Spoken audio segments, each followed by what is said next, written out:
Yeah, thank you very much for the kind introduction as well. And so I want to present today a little bit about dental biomechanics. It's more like an academic hobby, I would say, of myself. I do a lot of chemoelectromechanical modeling of skeletal muscles on all the ranges. So it's going to be a little bit in a different direction. And we are not yet using a lot of the EMG measurements on that, but I think there's a huge potential. And so I want to bring you maybe a little bit close to that. And I think that was my task, what I was asked to do. So if we look at what is the state in dental research these days, or not only research and practice more, I should say, is really based on static assumptions. So even if you get a filling or an implant inlay, it's basically this kind of device, what they do. There's hardly any dynamic or functional assessment there at all, but really, I think all the tools are available, so we just need to use them. I mean, we can get the geometry from cone beam CT data, which is really an automatic reconstructions. We can do motion tracking, and we have suitable simulation techniques. So I'm coming more from a simulation background, so that will help. But for the key for the really assessment there is a bite force. So we need to somehow assess the bite force, because that's essentially everything what goes into the mechanical properties or how we design that if you want to design a bridge or an implant or so forth. But if you look at the literature, it's often really unknown or oversimplified. Maybe there's only the maximum bite force which is reported on, or typically gives not much information on shear forces and insights on complex motions or functionality of the TMJ, so of your joint up there, the temporomandibular joint. So in addition to the bite force, I think what is neglected often as well is the skeletal muscles, but they would tell us quite a bit about the functional state there as well, and we should include that, in particular if we do simulations, and we need those for boundary conditions. And I want to make a few cases there. So if you look at these two cases here, that's basically if you have a biting force or if you assume one and you place it there, as a lot of simulations just would use it on a point force, or in dental practice it's kind of a sphere where they put the force down. And then they do assess basically strains within the tooth or within the mandible. And you get these kind of, if you look at the simulations, completely different stress distributions, no matter what the magnitudes are right at the moment. But so what is right, what is wrong, and probably both of them don't really reflect the reality. So what we thought about is basically a simple method how we can get bite force subject-specific and at high resolution. So if you think about, you bite on a piece of rubber, you would know the material property of a piece of rubber. That's probably simple to test there. And if you know the motion of a jaw there, you can use simulations, basically contact mechanics, to compute what the deformations are and what the forces are. So you have basically on the surface very much person-specific biting forces, which should be much more accurate because that's exactly what they are while biting on this piece of rubber. And you get it basically in a dynamic motion as well, so you don't have to go to maximum bite, you can go step by step. And so that's a while ago already where we started. We used actually a regular Viken motion system with a particular dental device to record it. We have worked a little bit more on magnetic tracking there as well in the meantime. We use standardized food. We always do elastic food, that's basically gummy bear-like stuff, and caramels is basically plastic food, so they have these two different ones. And if we record the motions, so if you look at the incisor up on the front, so you see basically the elastic food and the plastic food, so there's a lot of difference just in motion as you would look at it. Yeah. When you can visualize it, and that's basically after registration process and basically implying on that, you can start chewing or virtually chewing. Basically, you can really analysis and assess how it is. And you see basically this motion, how it's basically going there. It's always being grinding there.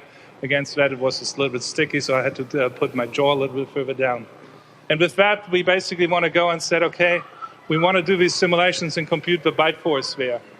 So if this is a piece of rubber, these are the reconstructions of the teeth. So you can basically simulate it and press it together, and you see basically the resulting bite forces here. That is, of course, a resultant of all the muscle forces what we have. So now we need to think about how we can get muscle forces in. There are a couple different viewpoints. Basically, just here you see basically the impressions of the teeth, what you have. This one would basically be the equivalent what you would see with a TEC scan system, which is quite often used. So there you basically only see the magnitudes maximum and the distribution, but not necessarily in which direction or kind of shear forces. there. But then if you look at that again, coming back to our picture, because if we want to do functional assessment, we need to basically look at that. This is a point force, which is basically a sphere, and that's more like, I call it the gold standard, SGS. To do that, we need muscles. So one of the work was in collaboration with David Eklund at the University of Melbourne was he used the open sim simulation basically to estimate the bite force, such that we get it there. And from there, we basically transferred it over to the three-dimensional finite element models to distribute it there and to use it in our simulations. But even that is often oversimplified. Oh, sorry. So here you see basically the different stress distributions, what you see in the mandible, and I think it becomes obvious that we should get more and more accurate about the forces and that we have to think about the muscles there as well, what they do. So that was an earlier work where I kind of started getting into skeletal muscle modeling. So that was the motion tracking of basically one biting force.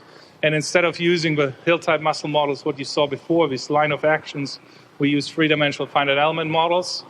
And so you see here basically the forces acting on the mandible. And you see already the assumption what we took before, just uniformly distributing the force is probably not quite reasonable. There are quite a bit different distributions there, so we should probably go there. And that's another thing what we did compare basically.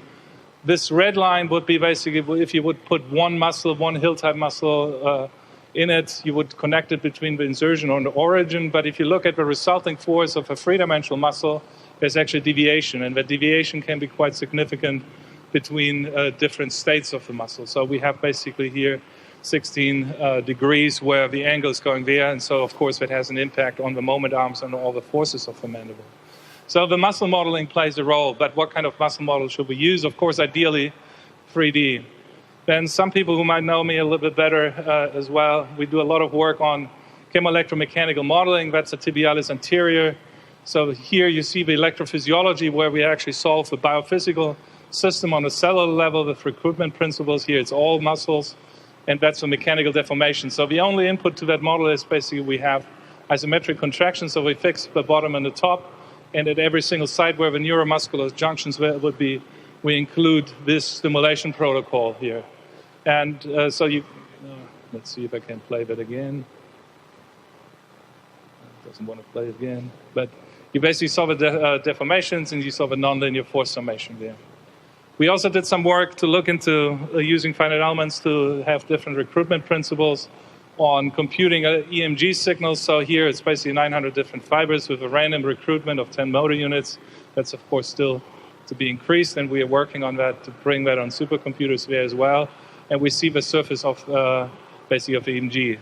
So basically, to bring it to summary, what I was thinking, so we have these tools, and we have also the high-density EMG, so we have to think about it, maybe get together and think a little bit more what we can do and assess that in terms of pushing a little bit further the functional assessments of in dentistry.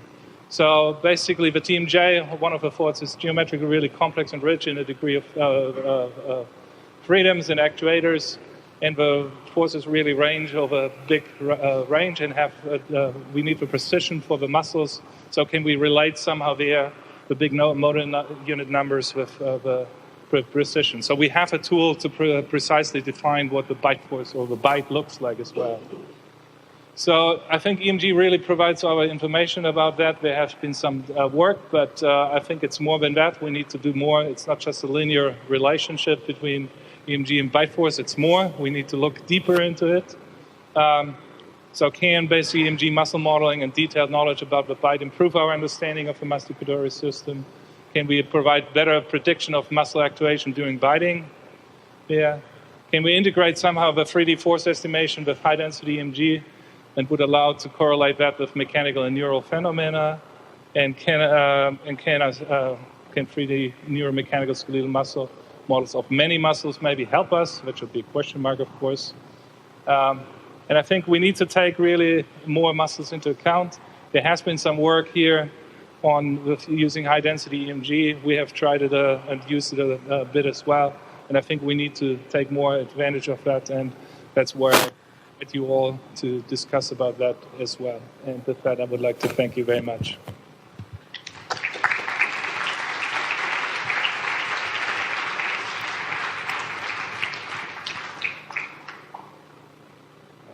Now it was early again as well. Huh? But there's nothing bad about it.